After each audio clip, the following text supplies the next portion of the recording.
Before you put yourself out there to date, I'm going to share the 6 stages of dating with you, and it's important that you know these stages so when you're out there, you are well informed, you know what it is you're looking out for, you know what it is that you're doing, and you're not caught unawares.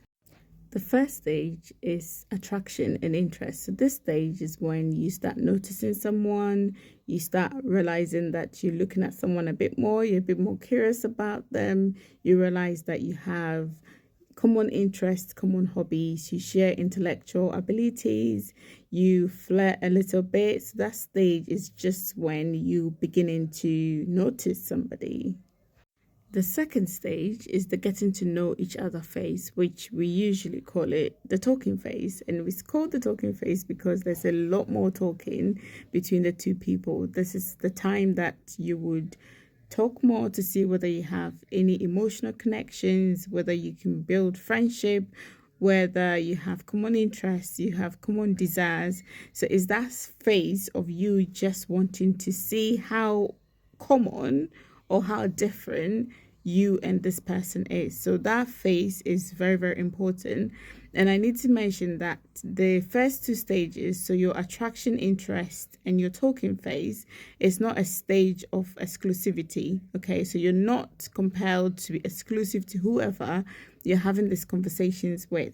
And that is where I think most women fall short, because women think that, oh, I'm attracted to this person, I'm trying to get to know them, so you're exclusive to that person. No, you're not. You should talk to other people. You may chance on other people that you are equally curious about, you're equally wanting to know a bit more about, and that should also be happening the same time as you being in a talking phase with someone, because it gives you a wider range of options. It gives you an opportunity to make decisions, because most men will be in a talking phase with 2, 3, for multiple women because they're trying to find the best fit for them. So women are also allowed to be in that stage. Remember that in that stage is really more about talking, it's more about getting to know each other. There is no romantic connections, there is no, physical attractions. You're not doing anything, you're just getting to know each other. So that phase is very important, that if you find yourself with other people wanting to be in that phase with you, you allow that. Your third phase is your exclusive dating. So at this point, you guys have probably had conversations. You've noticed that you have a lot in common. You gel well, you connect very well, you've built up a friendship. So you define your relationship. So at this stage, there is a lot more definition to what the both of you are. You're probably giving a name to what you two are. You're wanting to be exclusive to each other. So when you get to this stage, obviously you don't have to be in a talking stage with anybody, because you would have then decided that you want to explore your relationship with this particular person a little bit more. Deepening commitment, which is the fourth stage. So after you have done all the 3 stages that we've talked about and things are going great between the two of you, then you decide that you want to deepen your connection. And to do that, you tend to invite them to your family, you introduce them to your friends, your colleagues at work.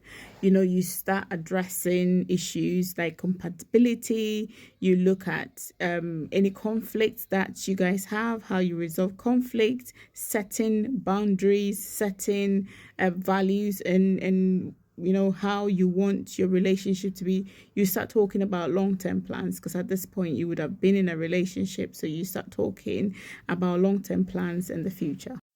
Engagement and preparation for marriage. So that is your 5th stage of your dating, and at this point I'm guessing everything is going great, or you have found things about your prospective partner that you think you can live with, and you feel there are things that won't bother you in the future, so you want to solidify your relationship, so you engage.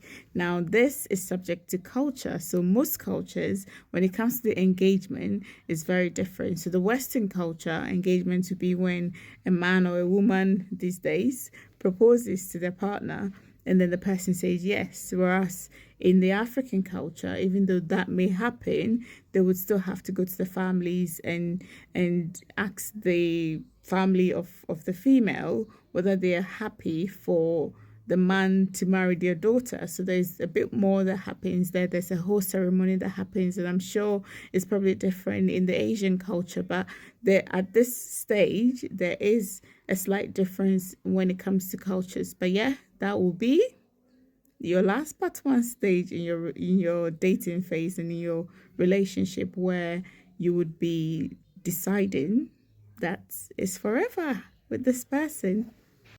Marriage is your final stage of your dating relationship. And again, that varies with culture. So I know in some cultures, all the stages that we've talked about may not be applicable because their prospective partners are chosen for them by their families. So all these stages we've talked about may not be related to them. So marriage would be hopefully the end of you and your other half in your dating stages. So marriage is when you've solidified, you've decided that you're going to be with this person forever and ever. Hopefully, this is important for you to know, because when you go out there, you need to know how and what stage other people are weighing you at. So you would be going in thinking that, oh, I'm progressing to maybe stage 3 or stage 4, but somebody else may still be stuck at stage 2 with you. So when you're aware of what the stages are and what they entails, it helps you to be able to discern when you're in a relationship with someone or when you're in that talking phase with someone, to see where they put you. You need to know your position. Knowing your position is very important, because it will save you your heart. It will save you your mental health. It will save you your emotions.